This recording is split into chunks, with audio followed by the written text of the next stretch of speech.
শুরুতেই বন্যা পরিস্থিতি। দেশের 11 জেলায় বন্যা পরিস্থিতি অপরিবর্তিত রয়েছে। কুমিল্লায় নদীর পানি কিছুটা কমলেও লোকালয়ের পানি নামছে খুবই ধীরে ধীরে। তবে নতুন করে প্লাবিত হয়েছে কয়েকটি গ্রাম। এদিকে ফেনীতে বানের পানি নামলেও তা নতুন করে দুর্ভোগ বাড়াচ্ছে নোয়াখালীর 6 উপজেলায়। চলমান বন্যায় 11 জেলায় মৃতের সংখ্যা বেড়ে 23 জনে দাঁড়িয়েছে। ক্ষতিগ্রস্ত হয়েছেন 57 লাখেরও বেশি মানুষ। রিপোর্ট করেছেন ইলিয়াস কমল। স্মরণকালের ভয়াবহ বন্যায় ভাসছে দেশের 11 জেলা। এক সপ্তাহের বেশি হলেও বন্যা পরিস্থিতির ততটা উন্নতি দেখা যাচ্ছে না। সব মিলিয়ে 11 জেলায় এখনও পানিবন্দী 10 লাখেরও বেশি পরিবার। কুমিল্লায় নদীর পানি কিছুটা কমলেও লোকালয়ের পানি নামছে খুবই ধীরে ধীরে। তবে নতুন করে প্লাবিত হয়েছে কয়েকটি গ্রাম। নতুন করে প্লাবিত হয়েছে ব্রাহ্মণপাড়া উপজেলার বিভিন্ন ইউনিয়ন। ভেঙে পড়েছে যোগাযোগ ব্যবস্থা। 14 গ্রাম ও নাঙ্গলকোটে ত্রাণ সংকটে খেয়ে না খেয়ে দিন কাটছে বানভাসীদের। ফেনীতে বানের পানি নামলেও তার নতুন করে দুর্ভোগ বাড়াচ্ছে নোয়াখালীর 6 উপজেলায়। নোয়াখালীতে জলযানের অভাবে ঠিকমতো পৌঁছাচ্ছে না ত্রাণ সামগ্রী। প্রবল বর্ষণ ও উজানের ঢলে নোয়াখালীর কোম্পানিগঞ্জ উপজেলার মুছাপুর স্লুইস গেট ভেঙে গেছে। এতে কোম্পানিগঞ্জ, কবিরহাট এবং ফেনীর সোনাগাজী ও দাগনভূঞা সহ আশপাশের এলাকায় আতঙ্ক ছড়িয়ে পড়েছে। মৌলভীবাজারে কমেছে নদ নদীর পানি, তবে এখনও ডুবে আছে শত শত বাড়িঘর। দুর্গত এলাকায় চিকিৎসা সেবা দিতে কাজ করছে 700-র বেশি মেডিকেল টিম। লক্ষ্মীপুরে বন্যা পরিস্থিতি অবনতির দিকে এগুচ্ছে। একদিকে ঢুকছে নোয়াখালী থেকে আসা পানি, অন্যদিকে বৃষ্টিপাতের কারণেও বাড়ছে পানি। ফলে পরিস্থিতি চরম আকার ধারণের আশঙ্কা দেখা দিয়েছে। জেলা ত্রাণ ও পুনর্বাসন কার্যালয় সূত্রে জানা গেছে, জেলার অধিকাংশ এলাকায় এখন পানির নিচে প্লাবিত। আগামী 48 ঘন্টায় দেশের উত্তর পূর্বাঞ্চল ও তৎসংলগ্ন উজানে ভারী বৃষ্টিপাতের সম্ভাবনা নেই। এ সময় উত্তর পূর্বাঞ্চলের মৌলভীবাজার, হবিগঞ্জ জেলার মনু, খোয়াই, ধলাই নদীগুলোর পানি হ্রাস পেতে পারে, জানিয়েছে দুর্যোগ ব্যবস্থাপনা ও ত্রাণ মন্ত্রণালয়। দেশের পূর্বাঞ্চল এবং তৎসংলগ্ন উজানে হালকা থেকে মাঝারি বৃষ্টিপাতের সম্ভাবনা রয়েছে। আর কুমিল্লা জেলার গুমতি নদীর যে পানিতল এটি হ্রাস পাবে। আর নিম্নাঞ্চল যেটি রয়েছে সেখানে বন্যা পরিস্থিতির উন্নতি হবে। আগামী 24 ঘন্টায় ফেনী জেলার নিম্নাঞ্চলে বন্যা পরিস্থিতির অবস্থা স্থিতিশীল থাকতে পারে। গত কয়েকদিনের ভারী বৃষ্টিপাতে তলিয়ে গেছে রাঙামাটি, নানিয়ারচর, বুড়িঘাট মাছ কোম্পানির নিচু এলাকাগুলোর ঘরবাড়ি। চট্টগ্রামে প্লাবিত হয়েছে ফটিকছড়ি, রাউজান ও হাটহাজারীর বেশিরভাগ গ্রামীণ এলাকা। ডুবে গেছে সড়ক, ফসলের জমি ও মাছের পুকুর। ইলিয়াস কমল, মাই টিভি। বাংলাদেশের পূর্বাঞ্চলীয় কয়েকটি জেলায় ভয়াবহ বন্যা পরিস্থিতির মাঝে ফারাক্কা বাঁধের 109টি দরজা খুলে দিয়েছে ভারত। প্রবল বৃষ্টির কারণে দেশটির বিহার ও ঝাড়খণ্ড রাজ্যে বন্যা ও পানির চাপ বৃদ্ধি পাওয়ায় সোমবার এই বাঁধ খুলে দেওয়া হয়েছে। এর ফলে ভারতের পশ্চিমবঙ্গ প্রদেশের মুর্শিদাবাদ সহ বাংলাদেশের বিস্তীর্ণ অঞ্চলে বন্যা দেখা দিতে পারে বলে আশঙ্কা করা হচ্ছে। প্রবল বৃষ্টিপাতের কারণে সৃষ্ট হওয়া বন্যা পরিস্থিতি ও ভূমিধসের বিষয়ে বাংলাদেশকে আগেই তথ্য জানিয়ে দেওয়া হচ্ছে বলে দাবি করেছে ভারত। ফারাক্কা বাঁধ খোলার ফলে একদিনে বাংলাদেশে 11 লাখ কিউসেক পানি প্রবেশ করবে।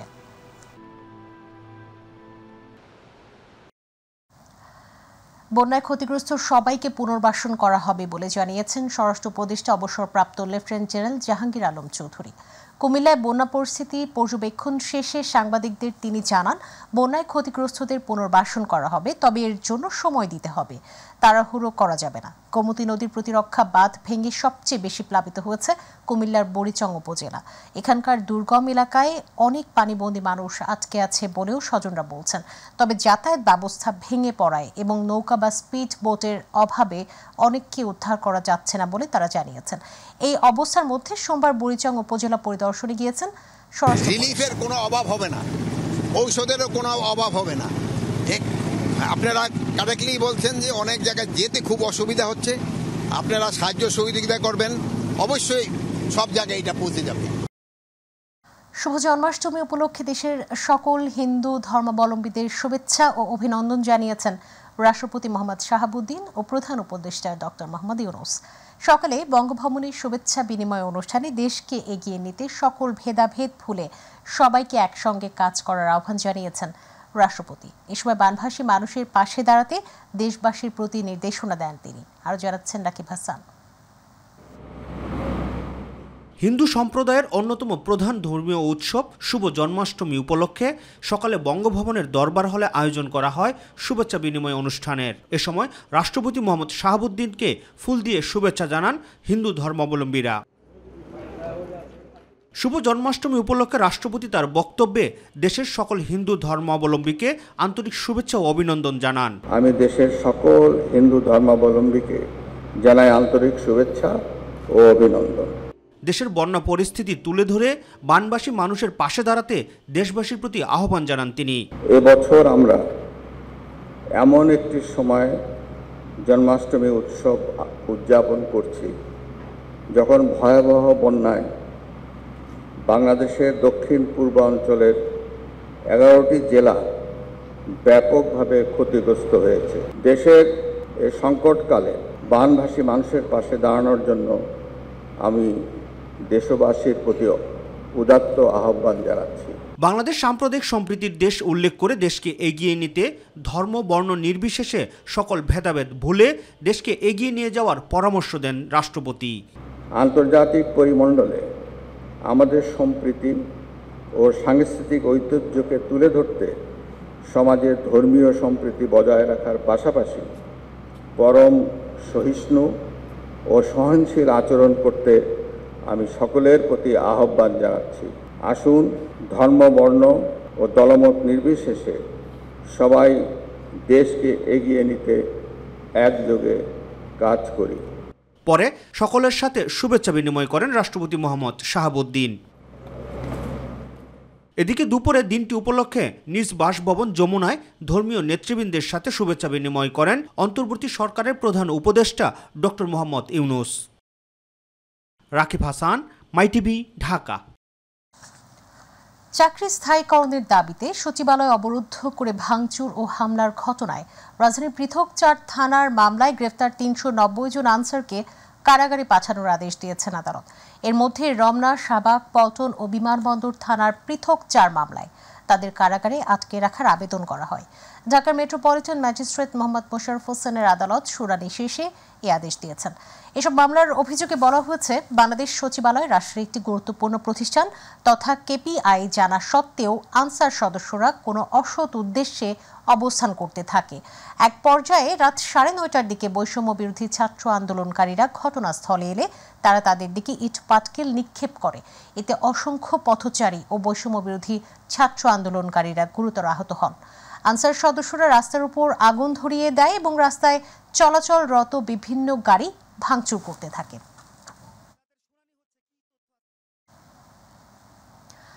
রোববার রাতে সচিবালয়ের সামনে শিক্ষার্থীদের উপর পোশাকধারী আনসার লীগের সদস্যরা হামলা করেছে বলে অভিযোগ তুলেছেন বৈষম্য বিরোধী ছাত্র আন্দোলনের অন্যতম সমন্বয়ক সার্জিস আলম। সোমবার সন্ধ্যায় ঢাকা বিশ্ববিদ্যালয়ের রাজু ভাস্কর্যের সামনে বিক্ষোভ সমাবেশে তিনি অভিযোগ তোলেন। সার্জিস বলেছেন, ফ্যাসিস্ট সরকার গত 16 বছরে যে একক সিস্টেম তৈরি করে দিয়েছে, নতুন সরকারের সেই সিস্টেম বুঝতেও কয়েক মাস সময় প্রয়োজন হয়। ফ্যাসিস্ট সরকারের সময় জনগণকে সেবা না দিয়ে তারা লীগকে সেবা দিয়েছে, কারণ এসব আনসাররা যোগ্যতার ভিত্তিতে চাকরিতে না এসে লীগের তোষামত করে পা চেটে এসেছিল। যিনি গতকাল আনসারদের নেতৃত্ব দিয়েছেন তিনি স্বেচ্ছাসেবক লীগের নেতা বলেও মন্তব্য করেছেন তিনি।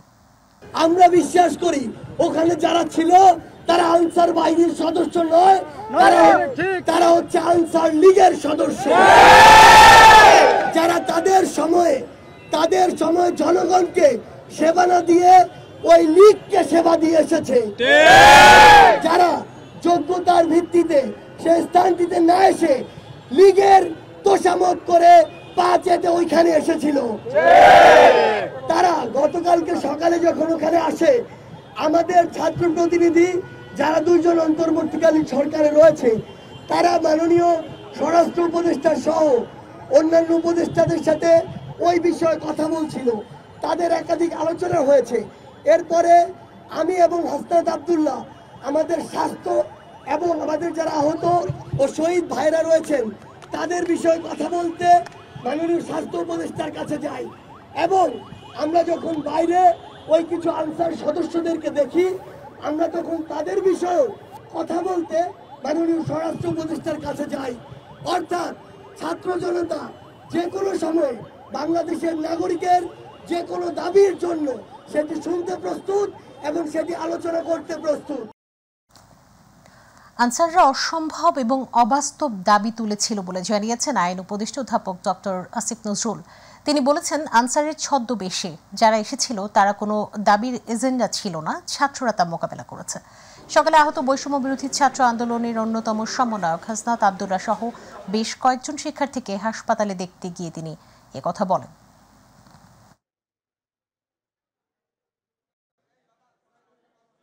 তাদের দাবি ছিল এক্ষুনি রাত 10টার সময় প্রজ্ঞাপন করে তাদেরকে জাতীয়করণ করা হবে। তারা এমন একটা অসম্ভব দাবি তুলেছিল, অবাস্তব এবং অসম্ভব দাবি তুলেছিল গণ্ডগোল করার জন্য, এবং আমরা সারা সচিবালয় ঘেরাও করে রেখেছিল। হয়তো আরও অনেকে যোগ দিত, একটা ভয়াবহ পরিস্থিতি হতে পারত। যেই জাগ্রত ছাত্র সমাজ যারা স্বৈরাচারের পতন ঘটিয়েছে, তারা আবারও তাদের যে অপরিসীম ত্যাগের ভূমিকা, তারা এই পুরা পরিস্থিতিটা তারা মোকাবেলা করেছে। অবশ্যই আমরা সবার স্বার্থ নিশ্চিত হয় এমনভাবে সমাধান দেওয়ার চেষ্টা করব, তবে সেটা সময় লাগবে। ছাত্র জনতার বিজয়কে নস্যাৎ করতে পরাজিত শক্তি বিভিন্নভাবে বিশৃঙ্খলা সৃষ্টি করতে চায় অভিযোগ করে এ ধরনের অপচেষ্টা রুখে দিতে দেশবাসীকে সচেতন থাকার আহ্বান জানিয়েছেন ডাক্তার শফিকুর রহমান।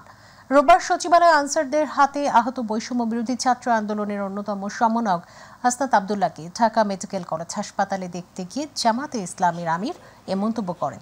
শত শহীদের রক্তের বিনিময়ে স্বৈরাচার পতন হয়েছে উল্লেখ করে আগামীতে একটি কল্যাণমূলক রাষ্ট্র গড়তে সবার প্রতি আহ্বান জানান দলটির সেক্রেটারি জেনারেল অধ্যাপক মিয়া মোহাম্মদ গোলাম পরওয়ার। যশোরা বৈষম্য বিরোধী আন্দোলনে যোগ দিয়ে শহীদ হওয়া পরিবার এবং আহতদের পরিবারকে সহায়তা প্রদান ও মতবিনিময় সভায় তিনি এই আহ্বান জানান। একটা কাঙ্ক্ষিত গণবিপ্লবকে বিফল করে দেওয়ার জন্য যে কোনো দিক থেকেই যে আসুক, গোটা জাতিকে এর ব্যাপারে সোচ্চার সজাগ থাকতে হবে এবং কেউ অপতৎপরতা চালালে সেটাকে বন্ধ করে থামিয়ে দিতে হবে। এখনো তো একটা মাস হয় নাই, সামান্য কয়টা দিন গিয়েছে। দুনিয়ার জমানো সমস্ত দাবি দাওয়া নিয়ে সবাই এখন রাস্তায় নেমে গেলে যারা এখন সরকারে বসেছেন তারা দেশটা গুছাবেন কিভাবে? রাষ্ট্রযন্ত্রের সব জায়গায় যে কলুষিত হয়ে আছে, সংবিধানের সংস্কার, ইলেকশন কমিশনের সংস্কার, সবকিছু করে একটি শান্তিপূর্ণ নির্বাচনের জন্য যতটুকু সময় লাগে আমরা আপনাদেরকে ততটুকু সময় দিতে রাজি আছি। রোববার রাতে সচিবালয় এলাকায় আনসার সদস্যদের সঙ্গে শিক্ষার্থীদের ধাওয়া পাল্টা ধাওয়া ও সংঘর্ষের ঘটনায় সাংবাদিক, শিক্ষার্থী সহ অন্তত 40 জন আহত হয়েছেন। আহতদের বেশিরভাগই শিক্ষার্থী, তাদের মধ্যে বৈষম্য বিরোধী ছাত্র আন্দোলনের অন্যতম সমন্বয়ক হাসনাত আবদুল্লাহ রয়েছেন। পরে সেনাবাহিনী এসে পরিস্থিতি নিয়ন্ত্রণে আনে। এদিকে সচিবালয় এবং অন্তর্বর্তী সরকারের প্রধান উপদেষ্টা ডক্টর ইউনূসের বাসভবনের আশপাশের সব ধরনের গণজমায়েত, সভা সমাবেশ নিষিদ্ধ করেছে ঢাকা মহানগর পুলিশ। আতিকুর রহমান তিতাসের রিপোর্ট। গতরাত 9:20 দিকে সচিবালয়ের সামনে সংঘর্ষের ঘটনা ঘটে। এর আগে রবিবার সারাদিন সচিবালয় অবরুদ্ধ করে রাখে আনসার সদস্যরা। পরিস্থিতি পর্যবেক্ষণে সেখানে বৈষম্য বিরোধী ছাত্র আন্দোলনের 2 সমন্বয়ক হাসনাত আবদুল্লাহ ও সার্জিস আলম গেলে তাদের আটকে রাখা হয়। এই খবরে সচিবালয়ের উদ্দেশ্যে রওনা হন ঢাকা বিশ্ববিদ্যালয়ের শিক্ষার্থীরা। এ সময় আনসার সদস্যরা শিক্ষার্থীদের ধাওয়া করে, তখন কয়েকজনকে লাঠিপেটাও করে আনসার সদস্যরা। পরে শিক্ষার্থীরা ইটপাটকেল নিক্ষেপ করলে আনসার সদস্যরা পিছু হটে। এরপর সেনাবাহিনী এসে পরিস্থিতি নিয়ন্ত্রণে আনে। তারা স্বরাষ্ট্র সচিব, স্বরাষ্ট্র উপদেষ্টা, আমাদের উপদেষ্টা নাহিদ, আমাদের শ্রদ্ধেয় স্যার আসিফ নজরুল স্যারকে তারা অবরুদ্ধ করে রেখেছে।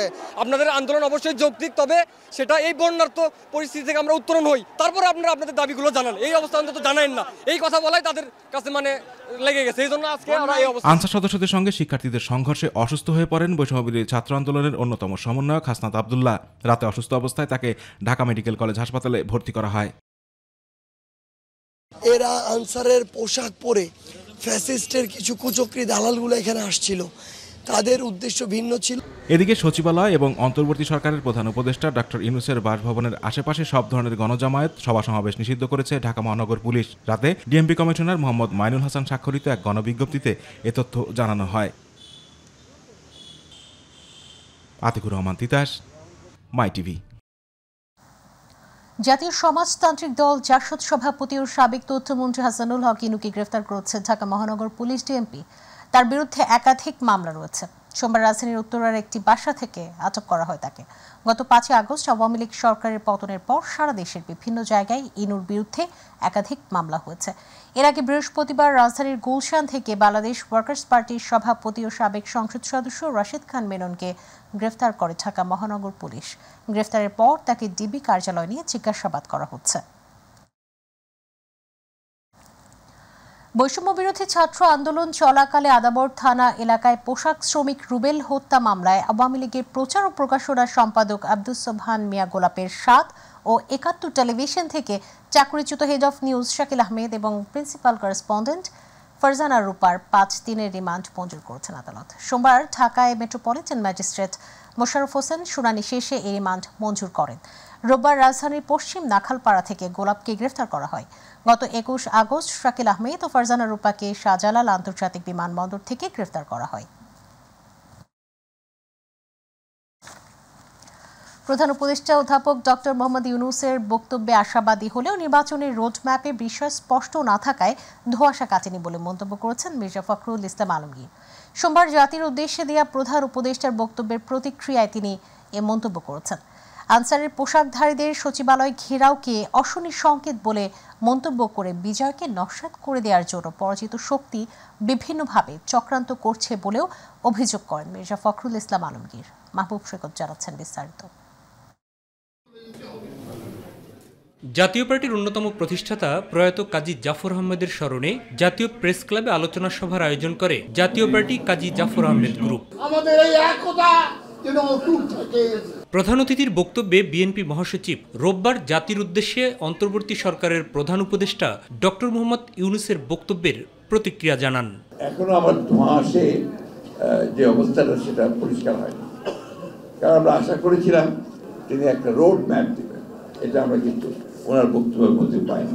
রাজনৈতিক দলগুলোর সাথে সংলাপের উদ্যোগ নিতে সরকারকে আবারও পরামর্শ দেন বর্ষিয়ান এই রাজনীতিবিদ। কালকের কথা বলেছেন, কবে নির্বাচন হবে রাজনৈতিক সিদ্ধান্ত, সঠিক অবশ্যই রাজনৈতিক সিদ্ধান্ত হবে।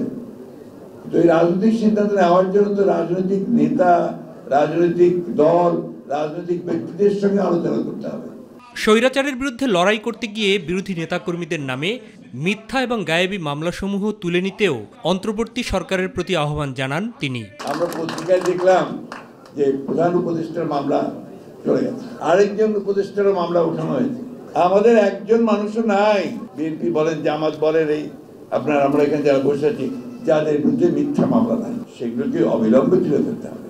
রোববার আনসারের পোশাক পরে সচিবালয় ঘেরাওকে অশনি সংকেত বলেও মন্তব্য করেন বিএনপি মহাসচিব। সবাই সতর্ক থাকবেন, এই বিষয়গুলোকে কখনোই কোনো প্রশ্রয় দেওয়া যাবে না। পরে নয়াপল্টন কেন্দ্রীয় কার্যালয়ে বিএনপির ত্রাণ সংগ্রহ কার্যক্রমের উদ্বোধন করেন মির্জা ফখরুল ইসলাম আলমগীর। বিকেলে গুলশানে বিএনপি চেয়ারপারসনের কার্যালয়ে ব্রিটেনের হাইকমিশনার সারা ক্যাথেরিন কুকের সঙ্গেও বৈঠক করেন বিএনপি মহাসচিব। পরে বৈঠকের বিষয় নিয়ে কথা বলেন স্থায়ী কমিটির সদস্য আমির খসরু মাহমুদ চৌধুরী। সুষ্ঠু নির্বাচনের মাধ্যমে ক্ষমতা, একটা জবাবদিহি সরকার বাংলাদেশে আসার ব্যাপারে তারা জানতে চেয়েছে এটা কত তাড়াতাড়ি করা সম্ভব। অন্যদিকে সকালে জাতীয় প্রেস ক্লাবের সামনে এক কর্মসূচিতে স্বৈরাচারের দোসরদের ব্যাপারে সজাগ থাকার আহ্বান জানান বিএনপি চেয়ারপারসনের উপদেষ্টা জয়নুল আবেদিন ফারুক। কোন ষড়যন্ত্র না করতে পারে সেদিকে অবশ্যই আপনাদেরকে নজরে রাখতে হবে। মাহবুব সৈকত, মাই টিভি, ঢাকা। বাংলাদেশ জামাতে ইসলামী ও ইসলামী ছাত্র শিবির নিষিদ্ধ করে স্বরাষ্ট্র মন্ত্রণালয় যে প্রজ্ঞাপন জারি করেছিল তা আগামীকাল প্রত্যাহার হচ্ছে বলে জানিয়েছেন দলটির আইনজীবী অ্যাডভোকেট মোহাম্মদ শিশির মনির। আজ সুপ্রিম কোর্ট প্রাঙ্গণে এক সংবাদ সম্মেলনে তিনি এই তথ্য জানিয়েছেন। শিশির মনির বলেন, জামাত নিষিদ্ধের আদেশ প্রত্যাহারের পরই দলটির নিবন্ধন ফিরে পেতে আপিল বিভাগে মামলা পুনর্জীবিত করার পদক্ষেপ নেওয়া হবে।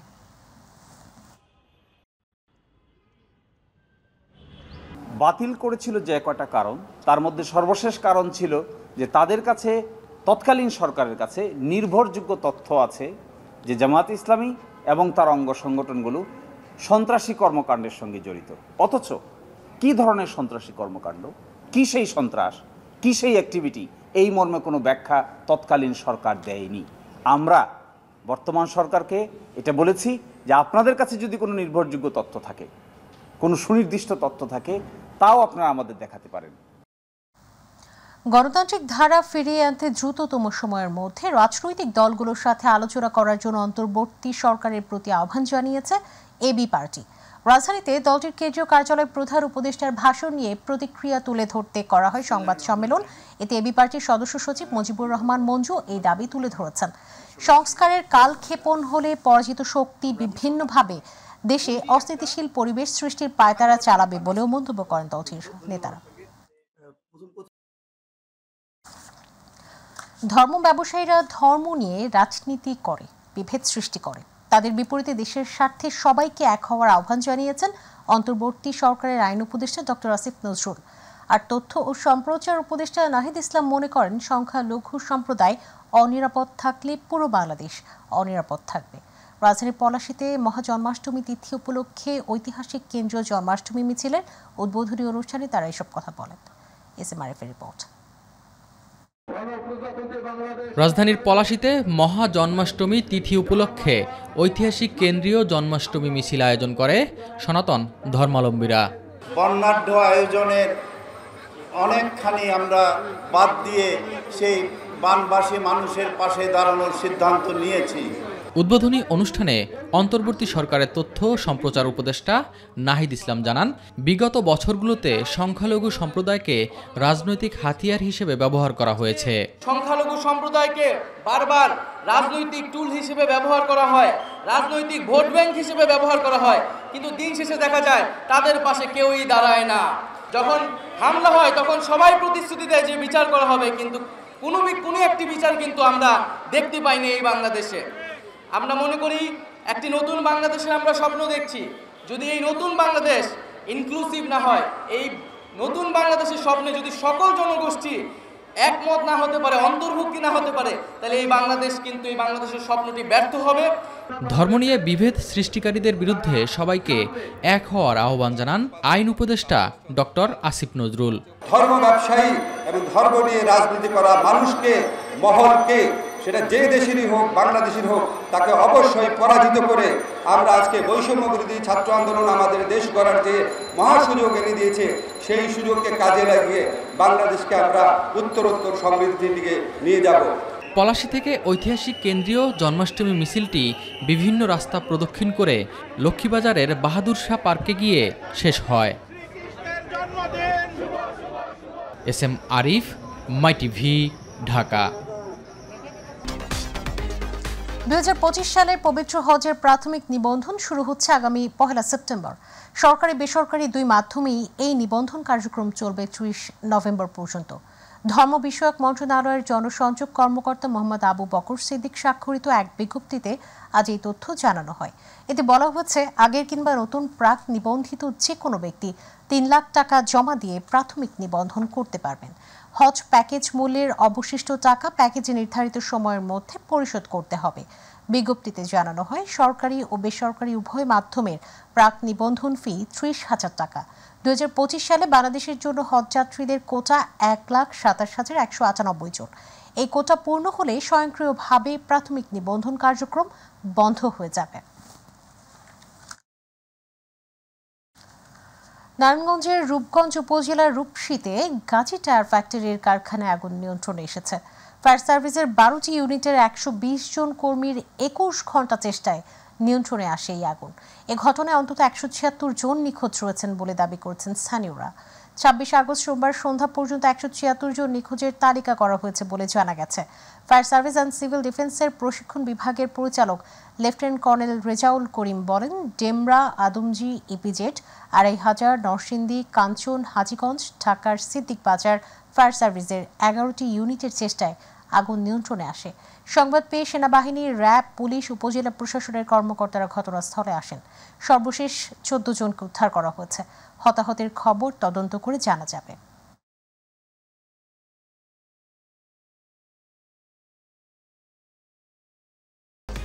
চট্টগ্রামের মিরসরাই, ফেনী, কুমিল্লায় স্মরণকালের ভয়াবহ বন্যার কারণে সড়ক ও রেলপথে আমদানি রপ্তানি পণ্যের কন্টেইনার পরিবহনে ধীর গতিতে নৌপথে কন্টেইনার পরিবহনের সুযোগ দিচ্ছে চট্টগ্রাম বন্দর কর্তৃপক্ষ। এ লক্ষ্যে জাতীয় রাজস্ব বোর্ড ও চট্টগ্রাম বন্দর কর্তৃপক্ষ সার্বিক সহযোগিতা দিতে প্রস্তুত বলে জানিয়েছেন বন্দর সচিব ওমর ফারুক। তিনি জানিয়েছেন, বর্তমান বন্যা পরিস্থিতিতে আমদানি রপ্তানিকারকরা চট্টগ্রাম ঢাকা চট্টগ্রাম সড়ক বা রেলপথে পণ্যবাহী কন্টেইনার পরিবহন অনেক ক্ষেত্রেই বন্ধ রাখতে বাধ্য হচ্ছেন। উদ্ভূত কারণে দেশের আমদানি রপ্তানি বাধাগ্রস্ত হচ্ছে। সঙ্গে থাকার জন্য অসংখ্য ধন্যবাদ। এছাড়া ইউটিউবে মাই টিভি সংবাদ পেতে ভিজিট করুন /mytvbd নিউজ এবং আমাদের অনুষ্ঠান দেখতে ভিজিট করুন /mytvবাংলা, ফেসবুক /mytvবাংলা। পরবর্তী সংবাদ দেখার আমন্ত্রণ জানিয়ে বিদায় নিচ্ছি। আল্লাহ হাফেজ।